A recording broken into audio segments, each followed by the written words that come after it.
जुन्नर तालुक्याच्या विधानसभेच्या निवडणुकीवर सगळ्यांचं लक्ष लागून राहिलेलं आहे।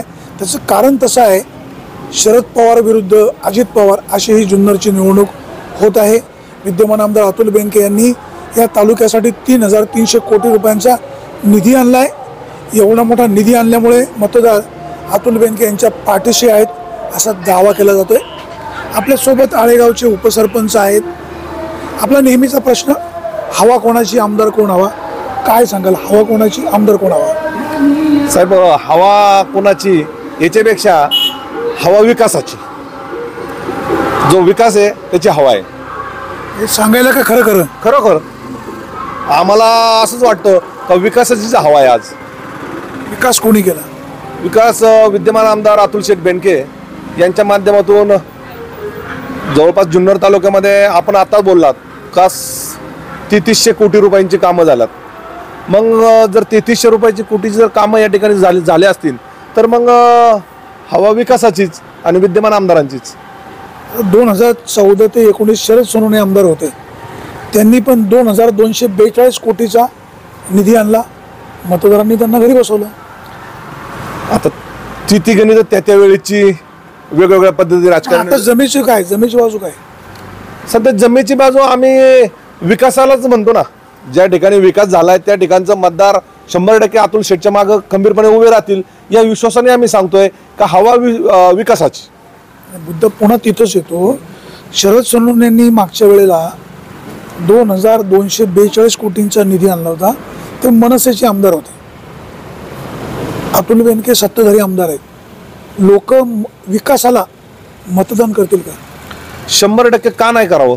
समजा आमच्यासारखी आळेगावातली जी जनता आहे, आमच्या आळेगावामध्ये भूतूना भविष्यामध्ये जवळपास आतापर्यंतच्या इतिहासामध्ये मी तर माझं वय 40-42 आहे, 40-42 वर्षाच्या कारकिर्दीमध्ये एवढा मोठा निधी साधारणपणे 20 ते 22 कोटी रुपयाचा निधी आळेगावाला आला आहे। या ठिकाणी आमच्या आळेगावामध्ये रजिस्टर ऑफिस असेल किंवा रस्त्यांची कामं असेल, एक चांगला प्रोजेक्ट म्हणजे आळेगावामध्ये आमची हुलम काठी येत असते जेजुरीची, तर त्या काठीसाठी जात असताना आमच्याकडे एक मधल्या काळामध्ये अपघात घडला, तर त्या ठिकाणी इलेक्ट्रिक ताराचा शॉक लागून एक व्यक्ती दगावली गेली। त्यानंतर आमदार साहेबांनी तात्काळ आमच्या या ठिकाणी जवळपास मोठा निधी टाकून अंडरग्राऊंड करायचं काम हाती घेतलंय। मग अशी विकासाची अनेक कामं अतुल शेठने जर आम्हाला दिली असेल तर आळेगावाच्या जनतेने का नाही अतुल शेठच्या मागे उभं राहावं?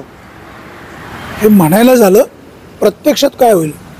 100% आम्ही तर ग्राउंडवर काम करतोय। मी समजा एखाद्या गावच्या एका वार्डमधून निवडून आलोय, म्हणजे नाही म्हटलं तरी माझा 1800 ते 2000 लोकसंख्येचा वार्ड आहे, तर त्यांना माहिती आहे ना लोकांना का बाबा आपला ग्रामपंचायत सदस्य कोणत्या वार्डातून निवडून आलाय, त्याच्या माध्यमातून आपल्या वार्डमध्ये आलेली कामं, मग कामं केल्यानंतर 100% लोक आम्हाला सांगतात का बाबा ठीक आहे, आतापर्यंत अनेक 4, 5, 6 उमेदवार आहेत, त्यामुळे प्रत्येक जण जातो भेटतो, परंतु आम्हाला विश्वास आहे, खात्रीला एक सांगू शकतो का आम्हाला जनता सांगते आम्ही विकासासोबत आहे।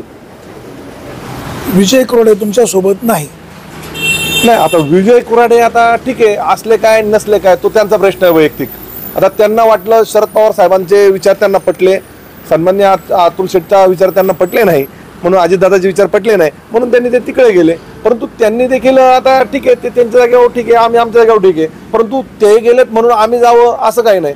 त्यांचं व्यक्तिमत म्हणजे मत सेपरेट आहे आणि आमचं मनमत आहे। गावची लोकसंख्या किती? साधारण गावचे मतदाराची लोकसंख्या साधारण 12,000च्या आसपास असायला पाहिजे। काय बेनकेंना मतदान किती होईल? आम्ही कमीत कमी 2000 मताचं लीड या ठिकाणावरून अतुल शेठला देण्याचा मानस या ठिकाणी आम्ही केलेला आहे। असं विजय कुराडे पण म्हणतात की आम्ही शेरकरांना 1000पेक्षा जास्त मतं देखील देऊ। ठीक आहे ना, आता 23 तारखेला नक्की कळेल का शेरकरांना 1000चं लीड मिळतंय का अतुल शेठला 2000चं लीड मिळतंय। 100% आम्ही आज ग्राउंडवर काम करतोय।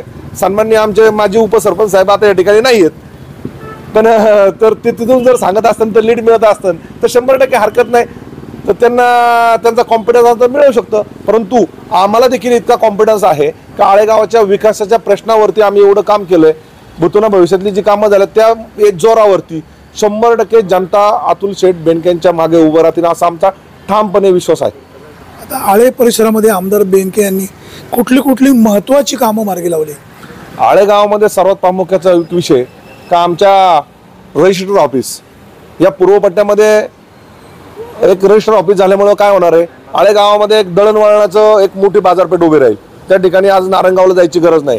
तर प्रामुख्याने रजिस्टर ऑफिसचा एक मोठा विषय मार्गी लागलाय. त्यानंतर आम्ही आता मगाशी बोलता बोलता सांगितलं तुम्हाला का अंडरग्राऊंड केबल केली आमची इलेक्ट्रिकची.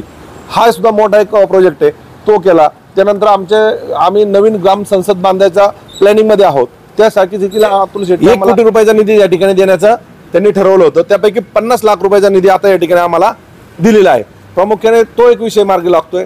दुसरा विषय असेल आळे गावामधून बऱ्याचशा ठिकाणी जे आळे गावाचा कॉन्क्रिटीकरणाच्या रस्त्यामध्ये असेल तर तो जवळपास 70 लाख रुपयाचा निधी त्या माध्यमातून मग काही निधी समजा ग्रामपंचायतने घातलाय, काही आशाताईंनी दिलाय आणि बाकीचा उर्वरित निधी हा अतुल शेटने दिलाय. त्यामुळे आळे गावाचा पूर्ण रस्ता हा आज आपलं कॉन्क्रिटीकरणात झालाय.